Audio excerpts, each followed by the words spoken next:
എൻ്റെ വീട്ടുകാരെല്ലാവരും ഊണ് കഴിച്ചാ? ഞാൻ ഊണ് കഴിച്ചില്ല കേട്ടോ. എനിക്കിന്ന് എന്തോ ഉച്ചയ്ക്ക് ചോറുണ്ണാനൊരു മടി. അപ്പോൾ ഞാൻ വിചാരിച്ച് ചോറ് കഴിക്കുന്നതിന് പകരം ഇന്ന് കുറച്ച് ഗോതമ്പൂട്ട് ഉണ്ടാക്കിയാലോ എന്ന് വിചാരിച്ചു. ചോറ് കഴിക്കാൻ മടി വേറൊന്നുകൊണ്ടല്ല കേട്ടോ. എന്താ പറയുക, ഞാൻ ചോറ് വെക്കുകയൊക്കെ ചെയ്തു. ചോറ് വെച്ചു, മുള്ളങ്കി സാമ്പാർ വെച്ചു. അത് കഴിഞ്ഞിട്ട് ഇന്നലെ നമ്മൾ കുറേ പച്ചക്കറി അരിഞ്ഞായിരുന്നല്ലോ, അതിന് എല്ലാത്തിനെയും കൊണ്ടിട്ട് ഒരു തോരൻ വെച്ചു. അതൊക്കെ സംഭവമുണ്ട്. പക്ഷേങ്കിൽ ഇച്ചിരി മീനില്ല. അപ്പോൾ എനിക്ക് മീനില്ലാത്തത് കൊണ്ട് അപ്പോൾ ഇന്ന് ഇച്ചിരി ഒരു മടി. അപ്പം ഞാൻ വിചാരിച്ചു എന്നാൽ ശരി, ഇന്നിപ്പോൾ ചോറ് കഴിക്കണ്ട, എന്നാൽ കുറച്ച് ഗോതമ്പ് കൂട്ട് ഉണ്ടാക്കാമെന്ന് വിചാരിച്ചു. അപ്പം ഞാൻ നല്ല വെറൈറ്റി ടേസ്റ്റിൽ ഞാൻ ഗോതമ്പ് കൂട്ട് സിമ്പിളായിട്ട് ഉണ്ടാക്കും. അപ്പോൾ അതെൻ്റെ കൂട്ടുകാർക്ക് കൂടെ ഒന്ന് ഷെയർ ചെയ്ത് തരാം. അപ്പം എൻ്റെ കൂട്ടുകാർക്ക് അത് യൂസ് ആവുമല്ലോ എന്ന് വിചാരിച്ചു. അത് നമുക്ക് ആദ്യം വേണ്ടുന്ന മിക്സിയുടെ ജാറാണ്. ഞാൻ മിക്സിയുടെ ജാറിനകത്താണ് നമ്മൾ പുട്ടിനുള്ള മാവ് കുഴയ്ക്കുന്നത്. അപ്പം നമുക്ക് നോക്കിയാൽ എങ്ങനെയാണെന്ന് സമയം കളയണ്ട. എനിക്കും വിശക്കാൻ തുടങ്ങി കേട്ടോ. കാരണം വെച്ച് കഴിഞ്ഞാൽ മറ്റുള്ള ക്ലീനിങ്ങും പണിയൊക്കെ ചെയ്ത് വന്നപ്പോഴത്തേന് ലേറ്റായി പോയി. അപ്പം ഞാൻ വിചാരിച്ചു എന്നാൽ ശരി, എളുപ്പം നടക്കുന്ന സംഭവമാണ്. അപ്പോൾ ആദ്യം നമുക്ക് മാവ് ഒന്ന് റെഡിയാക്കാം. അത് കഴിഞ്ഞ് വെച്ച് ഞാൻ ഉണ്ടാക്കുന്ന ചിരട്ടപ്പുട്ടാണ്. ചിരട്ടപ്പുട്ടെന്ന് പറഞ്ഞു കഴിഞ്ഞാൽ അപ്പം ഞാൻ ചിരട്ടയ്ക്കകത്തല്ല ഉണ്ടാക്കുന്നത്. വേണമെങ്കിൽ ചിരട്ടയ്ക്കകത്ത് ഉണ്ടാക്കുന്നവർക്ക് ചിരട്ടയ്ക്കകത്ത് ഉണ്ടാക്കാം. പക്ഷെ ഞാനിന്നിപ്പം എൻ്റെ അടുത്താണെങ്കിൽ ഈ ചിരട്ടപ്പുട്ടുണ്ടാക്കുന്ന പാത്രമുണ്ട്.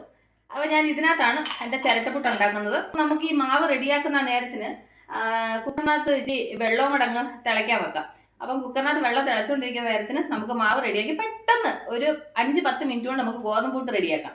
എൻ്റെ അടുത്താണെങ്കിൽ പിന്നെ എൻ്റെ പുട്ടുകുറ്റി പന്നലായി പോയി കഴിഞ്ഞിട്ട് പിന്നെ ഞാൻ മേടിച്ചില്ല കേട്ടോ. മേടിച്ചില്ല പറഞ്ഞു കഴിഞ്ഞാൽ പിന്നെ ഈ സാധനത്തിനകത്ത് ഉണ്ടാക്കാൻ തുടങ്ങിയപ്പോൾ എല്ലാവർക്കും പിന്നെ ഇത് മതി, ഇതിനകത്ത് ഒരു പീസ് എല്ലാവരും കഴിക്കത്തുള്ളൂ. അപ്പം പിന്നെ വെറുതെ എന്തിനാ പിന്നെ പുട്ടുകുറ്റി മേടിക്കുന്ന വിചാരിച്ച് പിന്നെ ഞാൻ പുട്ടുകുറ്റി മേടിക്കാൻ മെനക്കെട്ടില്ല. ഇതിനകത്ത് തന്നെയാണ് ഇപ്പം പുട്ടുണ്ടാക്കുന്നത്. അപ്പം നമുക്ക് ചിരട്ടപ്പുട്ട് ഉണ്ടാക്കാം. അപ്പോൾ അതിന് വേണ്ട മാവ് റെഡിയാക്കാം. അതിന് മുമ്പായിട്ട് കുക്കറിനകത്ത് ഞാൻ വെള്ളം ചൂടാക്കാൻ വെക്കട്ടെ. അപ്പോൾ ഞാൻ കുക്കറിനകത്ത് വെള്ളം അടുപ്പ് വെച്ച്, കാരണം എനിക്ക് ഒരാൾക്ക് വേണ്ടി മാത്രമേ ഞാനിപ്പോൾ ഉണ്ടാക്കുന്നുള്ളൂ. അതിന് കുറച്ച് വെള്ളം വെച്ചോളൂ. അത് കഴിഞ്ഞിട്ട് കുക്കറിനകത്ത് നമ്മൾ ഈ വാഷർ ഇട്ടേമിച്ച് വേണം ഇത് അടയ്ക്കാൻ. എന്നിട്ട് പിന്നെ മുകളിൽ നമ്മൾ വെയിറ്റ് വെക്കുന്നില്ല, ഇതിനകത്ത് വെച്ചല്ലേ നമ്മൾ പുഴുങ്ങിയെടുക്കുന്നത്. അപ്പോൾ ഇത് ചൂടാവട്ട്, ആ നേരത്തിന് നമുക്ക് മാവ് റെഡിയാക്കാം.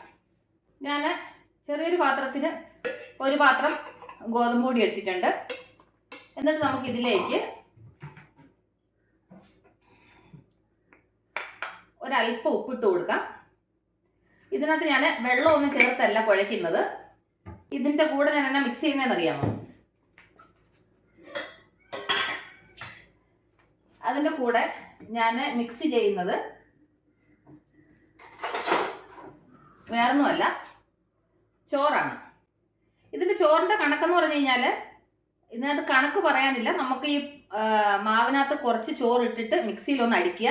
അപ്പോൾ അതിൻ്റെ നനവ് എങ്ങനെ അതിനനുസരിച്ചിട്ട് നമുക്ക് പിന്നെ കുറച്ചും കൂടെ വേണമെങ്കിൽ ചോറിട്ട് കൊടുക്കാം. അപ്പോൾ ഇതിനകത്ത് ഞാനിപ്പം ഒരു 2 സ്പൂൺ ചോറ് ഇട്ടിട്ടുണ്ട്. ഇനി നമുക്കിത് മിക്സിയിലൊന്ന് പൊടിക്കാം. മിക്സിയിൽ വെച്ചിട്ട് നമ്മൾ ഒന്ന് ഓൺ ചെയ്യാം. 2 പ്രാവശ്യം ഇങ്ങനെ ഒന്ന് റൺ ചെയ്യണം. അത് കഴിഞ്ഞിട്ട് എടുത്ത് നോക്കണം. എടുത്ത് നോക്കുന്ന സമയത്ത് മാവ് റെഡി ആയിട്ടില്ല, പുട്ടിനുള്ള മയമായിട്ടില്ല. നമ്മൾ പുട്ടിന് മാവ് നമ്മൾ മയം എന്ന് പറയുമ്പോൾ നമ്മൾ ഇതിങ്ങനെ പിടിക്കുന്ന സമയത്ത് നല്ല ഉണ്ടയായിട്ട് വരണം. പക്ഷേ ഇതിങ്ങനെ പൊടിഞ്ഞു പോകുന്നു. അപ്പോൾ ഇനി എന്നാ ചെയ്യണം? നമുക്കിതിലേക്ക് കുറച്ചും കൂടെ ചോറിട്ട് കൊടുക്കാം. എന്നിട്ട് ഒന്നും കൂടി നമുക്ക് മിക്സിയിലൊന്ന് അടിച്ചെടുക്കാം.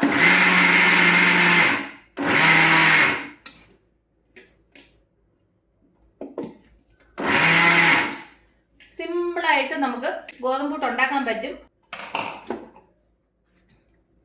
കണ്ടില്ലേ?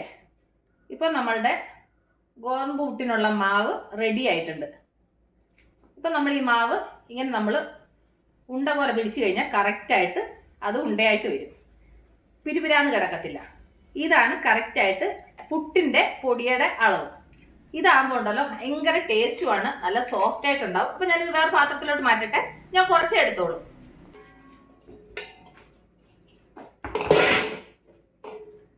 ഇത് നോക്കിയേ, എത്ര പൊടിയായിട്ടുണ്ടെന്ന് നോക്കിയേ. നമ്മൾ ജാറിനകത്ത് നിന്ന് എടുക്കുന്ന സമയത്ത് കുറച്ച് കട്ടിയായിട്ട് കിടക്കുന്നുണ്ടെന്നുണ്ടെങ്കിൽ അത് ജസ്റ്റ് ഒന്നുകൂടെ ജാറിനകത്തോട്ട് ഇട്ടിട്ടുണ്ടല്ലോ, ഒരു പ്രാവശ്യം ഒന്നുകൂടെ ഒന്ന് അടിച്ചിട്ട് ഇനി എടുത്തു കഴിഞ്ഞാൽ ഇതുപോലെ ഉണ്ടാവും. കണ്ടോ? അപ്പം നമ്മളുടെ പുട്ടിൻ്റെ മാവ് റെഡി. വെള്ളം ഒഴിക്കണ്ട, നനയ്ക്കേണ്ട, മിക്സ് ചെയ്യേണ്ട, ഒന്നും വേണ്ട. നല്ല സോഫ്റ്റ് ആയിട്ടുള്ള ഗോതമ്പ് പുട്ട് റെഡി. ഭയങ്കര ടേസ്റ്റ് ആയിട്ടോ. അപ്പോൾ നമ്മളുടെ കുക്കറിൽ എയർ വന്നിട്ടുണ്ട്. അപ്പം നമുക്ക് പുട്ടുണ്ടാക്കിയാലോ. കുറച്ച് തേങ്ങയൊക്കെ ഞാൻ തിരുമ്മി വെച്ചിരുന്ന കേട്ടോ. ഇത് നോക്കിയേ, ഗോതമ്പ് പൊടിയാണ് ഞാൻ പുട്ടുപൊടിയായിട്ട് മിക്സ് ചെയ്ത് വെച്ചേക്കുന്നത്. എല്ലാവരും ഗോതമ്പ് വെച്ചിട്ട് പുട്ടിന് കുഴയ്ക്കുന്ന സമയത്ത് ഒരുമാതിരി ഉണ്ട പോലെ ഇരിക്കും. പക്ഷേങ്കിൽ ഇങ്ങനെ ചെയ്ത് കഴിഞ്ഞാലുണ്ടല്ലോ ഇതുപോലെ നല്ല ഉതിരായിട്ടുണ്ടാവും. അതിൻ്റെ മുകളിലൂടെ നമുക്ക് ഇച്ചിരി തേങ്ങ ഇട്ട് കൊടുക്കാം. ഇതിൻ്റെ കൂടെ ഒരു കറിയും വേണ്ട, പഞ്ചസാരയും വേണ്ട, ഒന്നും വേണ്ട. ഭയങ്കര ടേസ്റ്റാണ് കഴിക്കാൻ. അപ്പോൾ നമുക്ക് ഇതിലേക്ക് ഇത് വെച്ച് കൊടുക്കാം. ഇപ്പോൾ ഇതൊന്ന് ആവി കയറട്ടെ.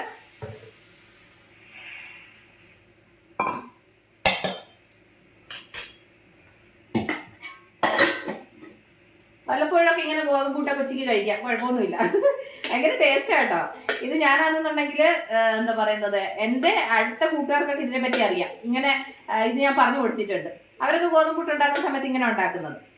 ഇനി ഒരു 2 പാത്രത്തിനുള്ള ഗോതമ്പ് പുട്ടുണ്ട്. ഞാൻ ഇതിനൊരു പാത്രം പിന്നെ ഗോതമ്പ് പൊടി എടുത്തോളൂ. അതിൻ്റെ കുറച്ച് ചോറൂടിട്ട് ഉപ്പൂടിട്ട് മിക്സിയിലൊന്ന് അടിച്ചെടുത്തതാണ്. കണ്ടില്ലേ എത്ര നന്നായിട്ടുണ്ടെന്ന് നോക്കിയാൽ നമ്മുടെ ഗോതമ്പ് പുട്ടിൻ്റെ പൊടി. നോക്കി, സൂപ്പറല്ലേ? എത്രയേ ഉള്ളൂ സംഭവം. ഇതൊന്നും ആവി കയറട്ടെ. ഇത് ഞാനങ്ങ് എടുത്ത് വെക്കുക. കാരണം വെച്ച് കഴിഞ്ഞാൽ കൊണ്ട് വൈകുന്നേരം ഇനി അവർക്ക് ആർക്കെങ്കിലൊക്കെ ഉണ്ടാക്കി കൊടുക്കാം. ഇനി ഇത് 2 കൂടെ ഉണ്ടാക്കാനുള്ള മാവുണ്ട്. അപ്പോൾ അതിൻ്റെ കൂടെ എനിക്ക് ഇച്ചിരി ഒരു പാൽക്കാപ്പി കുടിക്കണം എന്നൊരു മോഹം. അപ്പോൾ ഞാൻ കുറച്ച് പാലെടുത്തിട്ട് ഒരു 1/2 ഗ്ലാസ് കാപ്പിയും കൂടെ അതിൻ്റെ കൂടെ വെക്കാമെന്ന് വിചാരിച്ച്. ഈ ഗോതമ്പ് പുട്ടിൻ്റെ ഒരു ഇതെന്ന് വെച്ച് കഴിഞ്ഞാൽ അതിനകത്ത് ആവി കയറുമ്പോൾ ഉണ്ടല്ലോ ഒരു മണം വരും. ഭയങ്കര സംഭവം മണം കേട്ടോ. എനിക്ക് ഭയങ്കര ഇഷ്ടം. ഗോതമ്പിനകത്ത് ഇങ്ങനെ ആവി കയറുമ്പോൾ വരുന്ന ഒരു മണം ഉണ്ടല്ലോ, ആ മണം കേൾക്കുമ്പോൾ അപ്പം കഴിക്കാൻ തോന്നും. അപ്പോൾ അതിൻ്റെ ആവി വരുന്നുണ്ട്. ഞാൻ ആ നേരത്തെ അതിൻ്റെ കൂടെ ഇച്ചിരി കാപ്പിയും കൂടെ ഉണ്ടാകട്ടെ.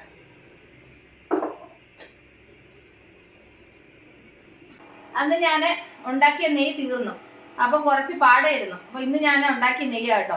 ഇതിനകത്ത് അരിച്ചൊഴിച്ച് വെച്ചതാ. അപ്പം ലാസ്റ്റിൽ വന്നത് ഞാൻ ഈ അരിപ്പയിൽ ഒഴിച്ചിട്ട് ഇതിൻ്റെ മുകളിൽ അങ്ങനെ വെച്ചതാ. ഇന്ന് ഇത്രയും നെയ്യ് കിട്ടി കേട്ടോ. പാൽപ്പടക്കകത്ത് എടുത്ത നെയ്യ്. അന്ന് എൻ്റെ കൂട്ടുകാർ കാണിച്ചായിരുന്നല്ലോ വീഡിയോ. വെറുതെ ഞാൻ അടുക്കളയിൽ നിന്നപ്പോൾ ഇത് കണ്ടപ്പോൾ അങ്ങ് പറഞ്ഞതേ ഉള്ളൂ കേട്ടോ. അപ്പോൾ എൻ്റെ പുട്ട് റെഡി ആയിട്ടുണ്ട്. അപ്പോൾ അതിൻ്റെ കൂടെ നല്ല സ്ട്രോങ് ആയിട്ടൊരു കാപ്പിയും കൂടെ എടുത്തു. കാപ്പി ഒന്ന് ആറ്റി തണുപ്പിച്ചിട്ട് ഇതിൻ്റെ കൂടെ നമുക്ക് പുട്ടുകൂടെ എടുത്തോണ്ട് അങ്ങ് പോവാം. എൻ്റെ കൂട്ടുകാർ പറയും ഉച്ചക്കൊക്കെയാണ് ഈ കാപ്പിയൊക്കെ കുടിക്കുന്നതെന്ന്. എന്തോ ഇന്ന് കുടിക്കണമെന്ന് തോന്നിയോണ്ടെങ്കിൽ കുടിക്കാം കേട്ടോ. ഇതിങ്ങനെ ശീലമൊന്നുമില്ല കേട്ടോ. ഞാനങ്ങനെ കാപ്പി കുടിക്കുന്ന ശീലമേ. ഞാൻ എത്രയോ നാളൊക്കെ കൂടുമ്പോഴേ ഒരു കാപ്പി കുടിക്കുന്നതെന്ന് അറിയാമോ. ഇന്ന് എന്തോ കുടിക്കണമെന്ന് തോന്നിയത് കൊണ്ട് ഞാനങ്ങ് ഒരു ഗ്ലാസ് കാപ്പി എടുത്തത്. നല്ല സ്ട്രോങ് ആയിട്ടുണ്ട്. മധുര സൂപ്പർ. ഓക്കെ, അപ്പോൾ നമ്മളുടെ പുട്ട് റെഡി ആയിട്ടുണ്ട്. നന്നായിട്ട് ആവിയൊക്കെ വരുന്നത്. എൻ്റെ കൂട്ടുകാർ കാണാൻ പറ്റുന്നുണ്ടോ? അപ്പം എൻ്റെ കൂട്ടുകാർക്ക് എൻ്റെ പുട്ട് എങ്ങനെ ഉണ്ടെന്ന് കാണണ്ടേ? കണ്ട, ഇതാണ് ഗോതമ്പ് പുട്ട്. ഗോതമ്പ് പുട്ട് പക്ഷേങ്കിൽ ചൂടാണ്, കയ്യിലൊന്നും തൊടാൻ പറ്റത്തില്ല. എൻ്റെ കൂട്ടുകാരെ കാണിക്കാം. നമുക്ക് അവിടെ പോയി ഇരുന്ന് കഴിക്കാം കേട്ടോ. കേട്ടോ എത്ര സോഫ്റ്റ് ആയിട്ടുണ്ടാവും എന്നറിയാമോ പുട്ട്. വേണമെന്നുണ്ടെങ്കിൽ പഞ്ചസാര ഇടാം. ഞാനിന്നിപ്പം പഞ്ചസാര ഇടുന്നില്ല. അപ്പം നമുക്ക് അവിടെ പോയിരുന്ന് കഴിച്ചാലോ. ഇന്നത്തെ എൻ്റെ ലഞ്ച് വന്നിട്ട് ഗോതമ്പ് പുട്ടാണ്.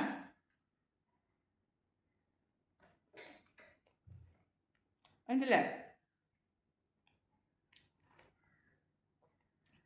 എത്ര സോഫ്റ്റ് ആയിട്ടുണ്ടോ കണ്ടില്ലേ? എല്ലാത്തിനെയും പോലെ കഴിക്കുമ്പോൾ വർത്താനം പറയാൻ പറ്റത്തില്ല. ഗോതമ്പ് പുട്ടൊക്കെ ആകുമ്പം നമുക്ക് എളുപ്പമൊന്നും കഴിക്കാൻ പറ്റത്തില്ല. അതിൻ്റെ കുടിച്ചിട്ട് കാപ്പിയും കൂടി കുടിച്ചെങ്കിലേ ശരിയാവത്തുള്ളൂ. വേറെ ലെവൽ സൂപ്പർ. അപ്പം എൻ്റെ കൂട്ടുകാർ മിസ് ചെയ്യാതെ ഒരു വട്ടം ഇതുപോലെ ഗോതമ്പ് പുട്ട് ഉണ്ടാക്കി നോക്കുക. ഭയങ്കര ടേസ്റ്റാണ്. അതിൻ്റെ കൂടെ എന്താ പറയുന്നത് ആർക്കും ഇഷ്ടപ്പെടും. കുഞ്ഞുങ്ങൾക്കും വലിയവർക്കും എല്ലാവർക്കും ഇഷ്ടപ്പെടും ഇതുപോലെ ഗോതമ്പ് പുട്ട് ഉണ്ടാക്കി കൊടുത്താൽ. ആക്ച്വലി എനിക്കിത് നേരത്തെ അറിയത്തില്ലായിരുന്നു. എനിക്ക് എൻ്റെ ഏതോ ഒരു ഫ്രണ്ട് പറഞ്ഞു തന്നെയായിട്ട് ഞാൻ ഓർക്കുന്നില്ല. പണ്ടെന്തോ പറഞ്ഞു തന്നാണ്. ഞാൻ ആക്ച്വലി നേരത്തെ ഇങ്ങനെ വെള്ളം നനച്ചിട്ട് ആയിരുന്നു ഞാൻ ഗോതമ്പ് നനച്ച് പുട്ടുണ്ടാക്കിക്കൊണ്ടിരുന്നത്. പക്ഷേ എങ്കിൽ ഇങ്ങനെ ഒരു ഐഡിയ പറഞ്ഞു തന്നത് പിന്നെ ഞാൻ ഇങ്ങനെ ചെയ്യാൻ തുടങ്ങിയത്. പിന്നെ ഞാൻ എപ്പോഴും ഗോതമ്പ് പുട്ട് ഇങ്ങനെ തന്നെ ഉണ്ടാക്കുന്നത്. ചോറും ഇച്ചിരി ഉപ്പ് ഇട്ടിട്ട് മിക്സിയിലൊന്ന് അടിച്ചെടുക്കുക. ഇതിനകത്ത് പാത്രത്തിൽ വാരി വെച്ചിട്ട് ആവിയിൽ വേവിക്കുക. സിമ്പിളായിട്ട് ചെയ്യാൻ പറ്റും. ഭയങ്കര ടേസ്റ്റുമാണ്. ഇങ്ങനെ ഒട്ടി ഒട്ടി ഇരിക്കത്തില്ല. ഇതാണെന്നുണ്ടെങ്കിൽ ഒരു ഒട്ടൽ പോലൊന്നുമില്ല. ഇതിനൂടെ നിങ്ങൾക്ക് വേണമെങ്കിൽ പഴമോ പഞ്ചസാരയോ കടലക്കറിയോ ചിക്കൻ കറിയോ എന്ത് വേണമെങ്കിലും ചേർത്ത് കഴിക്കാം കേട്ടോ. പക്ഷേങ്കിൽ ഇതിപ്പോൾ ചൂടോടായതുകൊണ്ട് ഇങ്ങനെ കഴിക്കാൻ ഭയങ്കര ടേസ്റ്റ്. ഞാൻ പഞ്ചസാര ഇട്ടില്ല, ഞാൻ കഴിയുന്ന കുറച്ച് പഞ്ചസാര അവോയ്ഡ് ചെയ്യും. അധികം ഞാൻ പഞ്ചസാര ഉപയോഗിക്കാറില്ല ഇപ്പം, ഒരുപാട് പഞ്ചസാര കുറച്ചിട്ടുണ്ട്. ഓക്കെ, പിന്നെ ആ തേങ്ങയൊക്കെ ചേർത്തല്ലോ, അപ്പോൾ ആ തേങ്ങയുടെയൊക്കെ ആ ഒരു ടേസ്റ്റും ഇതൊക്കെ ആയിട്ട് ഭയങ്കര ടേസ്റ്റ്. ഞാൻ ഇത് പറയുമല്ലോ, എൻ്റെ കൂട്ടുകാർ പ്രാവശ്യം ഉണ്ടാക്കി നോക്കി. ഞാൻ പറയുന്നതിനെക്കാട്ടി നിങ്ങൾ ഉണ്ടാക്കി നോക്കിയിട്ട് എൻ്റെ ടേസ്റ്റ് മനസ്സിലാകുമ്പോഴാണ് അത് മനസ്സിലാവുന്നത്. ഒന്ന്. രണ്ടാമെന്ന് വെച്ച് കഴിഞ്ഞാൽ ഈ ഗോതമ്പ് പൊടി എന്ന് പറഞ്ഞാൽ ഞാൻ വീട്ടിൽ പൊടിച്ചതാണ്. ഞാൻ വീട്ടിൽ ഗോതമ്പ് കഴുകി ഉണക്കി പൊടിച്ച പൊടിയാണ്. അപ്പോൾ അതിൻ്റെ ഒരു ടേസ്റ്റ് ഒന്ന് വേറെയാണ്. നമ്മൾ ഈ കടകളിൽ നിന്ന് പാക്കറ്റ് മേടിക്കുന്നത് നമ്മുടെ വീട്ടിൽ നമ്മൾ പൊടിക്കുന്നതിന് തമ്മിൽ. അപ്പം ഇതാണ് ഇന്നത്തെ വിശേഷം. അപ്പം ഞാൻ ഈ ഗോതമ്പ് പുട്ടൊന്ന് കഴിക്കട്ടെ. അപ്പം എൻ്റെ കൂട്ടുകാരെല്ലാം മിസ് ചെയ്യാതെ ഉണ്ടാക്കി നോക്കുക. അപ്പോൾ ഞാൻ ഈ വീഡിയോയുടെ വൈൻഡപ്പ് ചെയ്യാണ്. അപ്പം നമ്മൾ ഉടൻ തന്നെ അടുത്ത വീഡിയോ വീണ്ടും കാണും വരെ ടേക്ക് കെയർ, ബൈ.